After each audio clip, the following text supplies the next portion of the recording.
Hello बच्चों, let's read the question. The question is, a uniform chain hangs over the edge of a horizontal platform. A machine does 1 joule of work in pulling the rest of the chain onto the platform. The chain has a mass of 2 kg and length of 3 meter. What length was initially hanging over the edge? On the moon, the gravitational acceleration is 1 by 6 of 9.8 meter per second. एक uniform chain है horizontal as पे uniform chain है।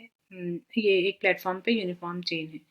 ठीक है, तो ये chain है और ये क्या कह रहा है, ऐसे ये लटका है। ठीक है, और इसको ऊपर की तरफ खींचने के लिए जो मशीन खींच रही है वो 1 जूल ऑफ वर्क करती है। वर्क डन बाय मशीन कितना है, 1 जूल। ठीक है, जो नीचे गिरा हुआ है उसको ऊपर की तरफ प्लेटफॉर्म पे खींचने के लिए। तो द चेन हैज़ अ मास, और इस पूरे चेन का जो मास है वो कितना है, 2 kg। और लेंथ कितना है, L, पूरा लेंथ L 3 मीटर। तो इनिशियली हमको निकालना है what length was initially hanging. तो ये जो हैंगिंग लेंथ है ये हमें निकालना है। ठीक है, और ये जहाँ हो रहा है इस वहाँ पे ग्रेविटेशनल कितनी है, G is equal to G/6, G dash is equal to. ठीक है, तो लेट्स डिस्कस द कॉन्सेप्ट्स।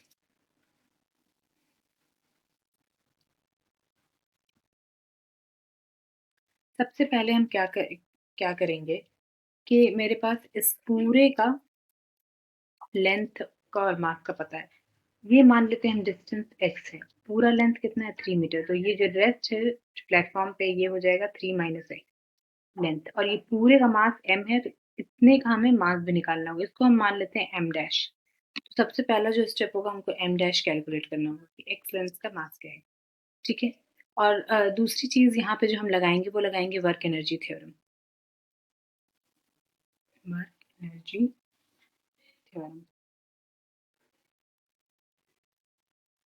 तो वर्क एनर्जी थ्योरम क्या कहता है, work done by all the forces, work done by all the forces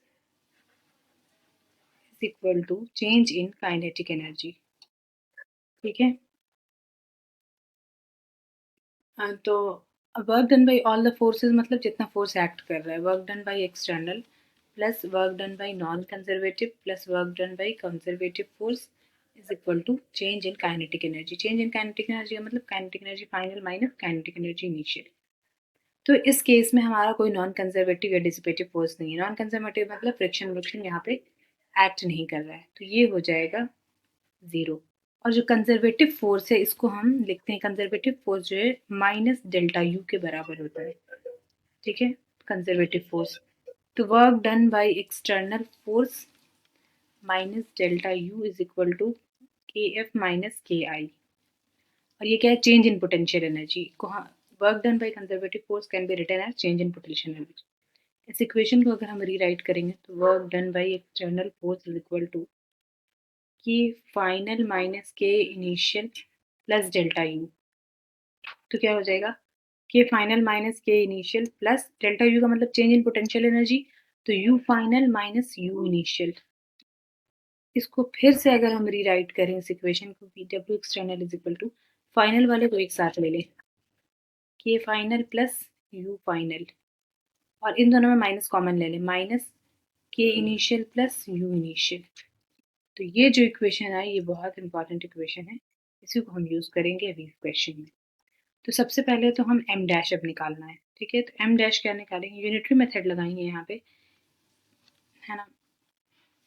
तो एल लेंथ में कितना मास है, कैपिटल एम। तो एक्स में जो लेंथ होगा वो एम डैश है, तो एक्स में क्या होगा, m by l into x. ठीक है, तो m dash is equal to m by l into x, ये आ गया एम डैश। तो इक्वेशन 1 मान लेते हैं, और अब हम इसको इक्वेशन 1 को यूज़ करते हैं। इक्वेशन 1 को अगर हम यूज़ करेंगे तो work done by external force हमारा गिवन है। Work done by external force कितना है, 1 जूल। तो लेफ्ट हैंड साइड हो जाएगा 1 जूल। ठीक है, अब राइट हैंड साइड को लिखना है kinetic final plus potential energy final.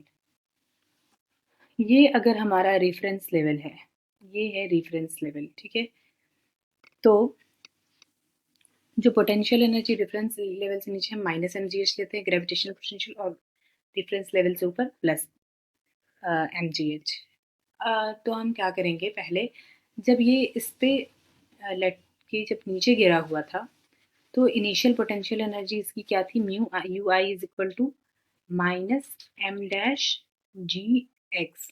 और जब इसको ऊपर खींच लिया गया तो वो फाइनल पोजीशन थी, तो फाइनल पोटेंशियल एनर्जी क्या हो जाएगी, ज़ीरो।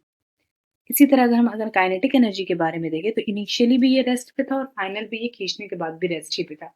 तो काइनेटिक एनर्जी जो है इस केस में क्या हो जाएगा, ज़ीरो। के फाइनल भी ज़ीरो और के इनिशियल भी ज़ीरो। ठीक है, और यू फाइनल भी हमारा क्या हो गया, ज़ीरो। अब निकालना क्या है हमें, सिर्फ यू इनिशियल हमारे पास बचा।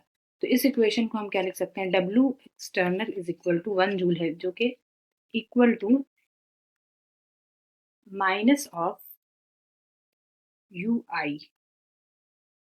और माइनस ऑफ यू आई को हम कैसे लिख सकते हैं, एम डैश माइनस, और ये क्या अभी हमने लिखा, एम, एक और माइनस आएगा तो minus minus plus, M dash जी एक्स। और जी क्या था, इनिशियली हमने बताया था ये जी बाई सिक्स है, तो इसको हम लिख सकते हैं जी बाई सिक्स।